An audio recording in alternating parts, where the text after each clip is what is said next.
Ciao, soccer lovers! Roma Torino and Milan Fiorentina highlighted this week's Serie A matches. And after 2-month break, Champions League and UEFA play returned and provided some really interesting results. Plus, lots of news and views. My name is Graziano. Yes, this is the Italian Soccer Out broadcast, and you are where you need to be to get your fix. Buongiorno a tutti and welcome to the broadcast. My name is Jimmy Felici. Good to have you here. Now, Graz, this is very exciting because over the past week we had Champions League, we had UEFA, and we also had Serie A. So tell me, how many games did you see this past week? Well, I don't know the exact amount, but I noticed my wife said that I ate breakfast, lunch, and supper in front of the TV. Wow. Did you have any bathroom breaks? That all depends. After a 2-month break, European play resumed with some unbelievable results. First off, in Champions League, Napoli traveled to the Santiago Bernabeu to face the current title holders, Real Madrid.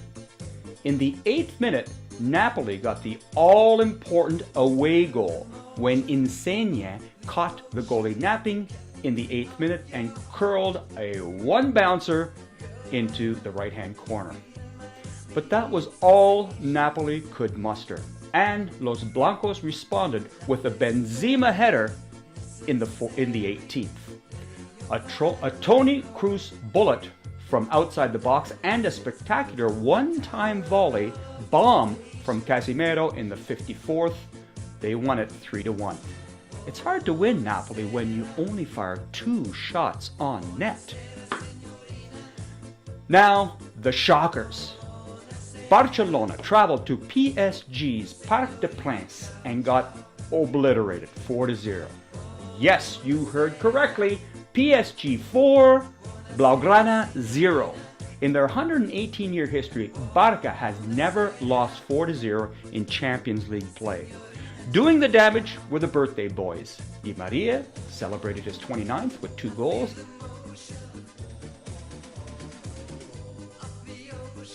And Cavani, turning 30, got 1. It's not looking good for Barca, as no team has overturned a 4-0 scoreline to advance. Another shocker in this game, Barca had 1 shot on net. Yes, 1.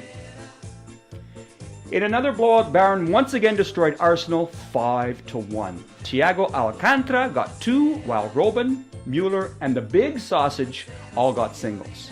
Also surprising was Benfica, who managed only 1 shot on net and scored to beat Borussia 1-0.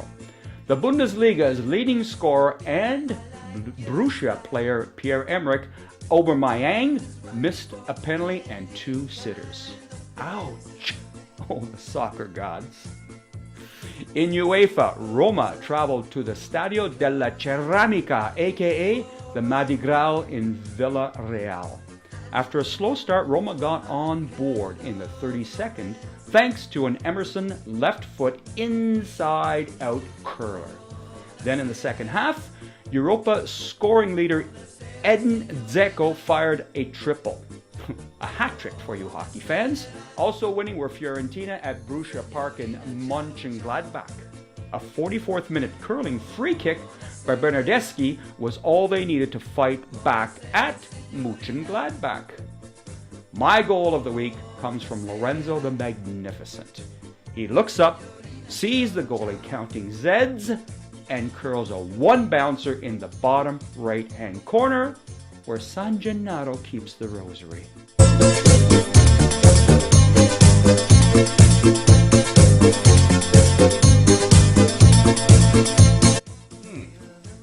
Hey, Graz, what the heck is going on in Barcelona?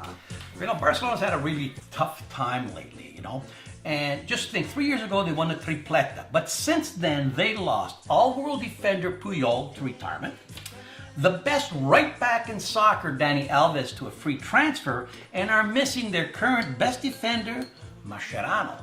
Simply put, Jim, no defense, no contest. The Sunday feature game had Roma welcome Torino to the Olimpico. where Roma needed a victory to stay in second place and within striking distance of league leader Juve. Mission accomplished, and quickly and decisively. In the 10th minute, Dzeko picks up the ball, dribbles across the box, and right foots it in the bottom right-hand corner. 7 minutes later, Salah hits a one-time left foot volley to make it 2-0. In the second half, Paredes' long-range seeing-eye goal finds the net in the 64th, as does Nainggolan's bullet in the 91st. Dzeko now has 19 for the year. Nainggolan has a personal best 8 for the year, and Roma have won 15 straight at home. The 12 o'clock game saw an injury-riddled Milano host the Viola at the Piazza.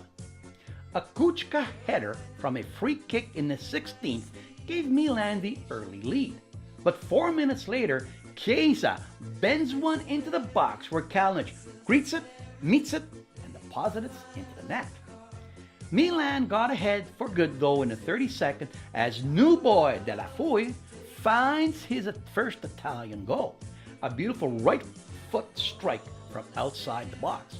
Milan now is only 4 points out of European contention.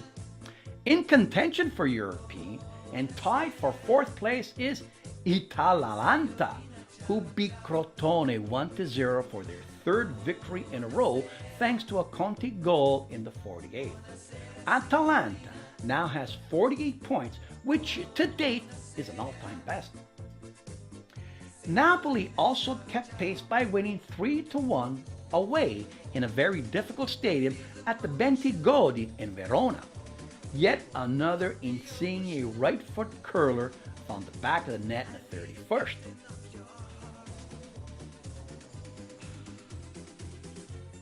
Then a Hamsik tap-in the 38th, followed by a Zielinski deflection in the 58th. Leader Juventus kept their 7-point margin in Serie A by beating Palermo at the You Never Win Stadium 4-1. Higuain got his 19th and Dybala got 2 to give him 7 for the year.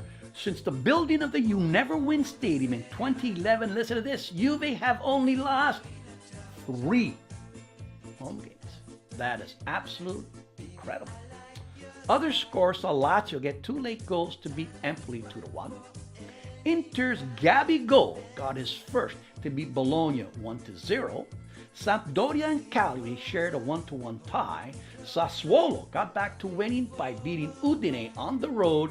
And my hometown club Pescara welcomed back old coach Zeman and put 5 past Genoa.